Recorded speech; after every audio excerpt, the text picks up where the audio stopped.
Hello मेरे प्यारे प्यारे बच्चों, कैसे हैं आप सब। उम्मीद करती हूँ आप सभी बहुत अच्छे होंगे, खुश होंगे और आज की कक्षा के लिए उत्साहित होंगे। तो बच्चों, मैं हूँ आपकी हिंदी की अध्यापिका और आने वाली कक्षाओं में मैं आपको हिंदी पढ़ाने वाली हूँ।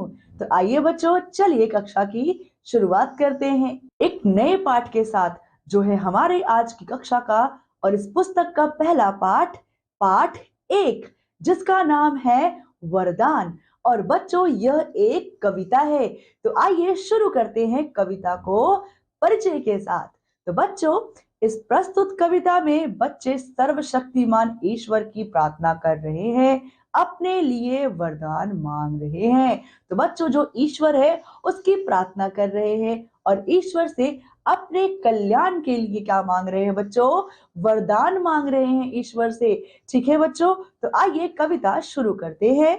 करुणा में इस शुष्क हृदय में भर दो सरल सुधा धारा, मेरे भाग्य गगन में चमके मेरी उन्नति का तारा, मेरे तन के रोम रोम में शक्ति सिंधु हो लहराए लहराता, दिव्य रूप से सजी रहे नित भाग्यवती भारत माता।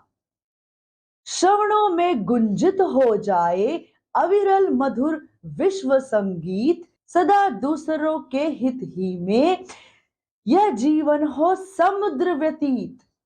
मेरे मानस में खिल जाए मलिनी संपद भक्ति अनूप, औष्ठों में गूंजे यश गायन, दृग में रुचिर तुम्हारा रूप।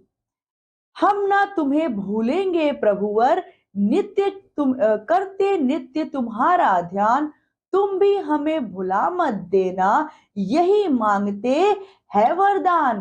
तो बच्चों, ये बच्चे हैं कुछ और ईश्वर से ये कुछ वरदान मांग रहे हैं, अलग अलग चीजों के, भारत माता के बारे में, अपने जीवन के बारे में ऐसा वरदान मांग रहे हैं। तो देखिए बच्चों, समझते हैं क्या वरदान मांग रहे हैं। तो कहते हैं ये ईश्वर से बच्चे कि करुणा में हे ईश्वर, इस सूखे हृदय में क्या करो, सरल सुधा धारा भर दो, अमृत की धारा भर दो और मेरे भाग्य को ऐसा कर दो जो कि पूरे गगन में चमके, तारों के समान चमके और मेरी उन्नति क्या बन जाए बच्चों? तारा बन जाए। और मेरे भाग्य जो कि गगन बन जाए, उसमें मेरी उन्नति का तारा मेरे भाग्य में खूब चमके। ऐसी प्रार्थना करते हैं बच्चों ईश्वर से ये दोनों बच्चे। और आगे क्या कहते हैं? आगे कहते हैं कि मेरे तन के जो रोम रोम में शक्ति सिंधु रह रहा है, जिस तरीके से सिंधु समुद्र लहराता है, उसी तरीके से मेरे रोम रोम में जो शक्ति है, ताकत है, वह लहराए और दिव्य रूप से सजी रहे।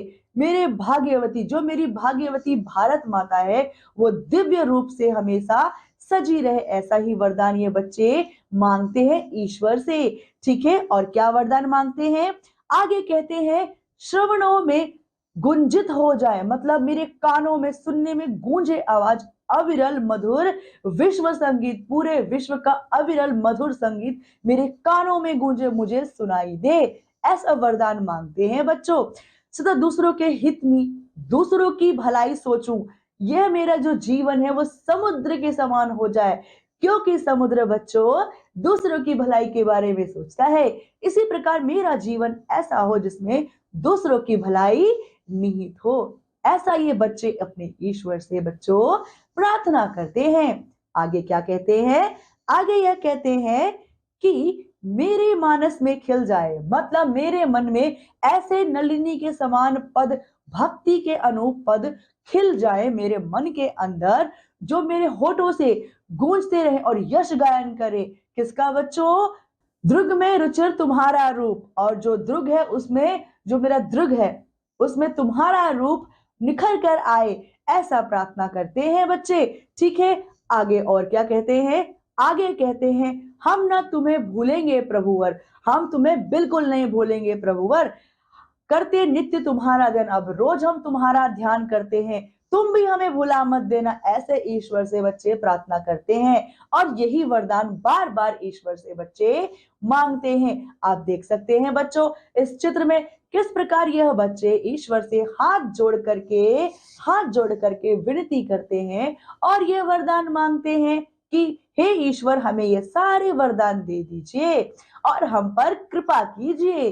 तो बच्चों, इसके कवि कौन है? इस कविता के कवि कौन है? तो इस कविता के कवि हैं डॉक्टर राम कुमार वर्मा। तो इस कविता के कवि कौन है? डॉक्टर राम कुमार वर्मा। तो बच्चों, उम्मीद करती हूँ आप सभी को यह कविता बहुत अच्छे से समझ में आई होगी। आपने इस कविता को बहुत अच्छे से समझा होगा, एंजॉय किया होगा। तो बच्चों, अब मैं आपसे अगली कक्षा में मिलती हूँ। तब तक के लिए आपका ध्यान रखिए, खुश रहिए। धन्यवाद।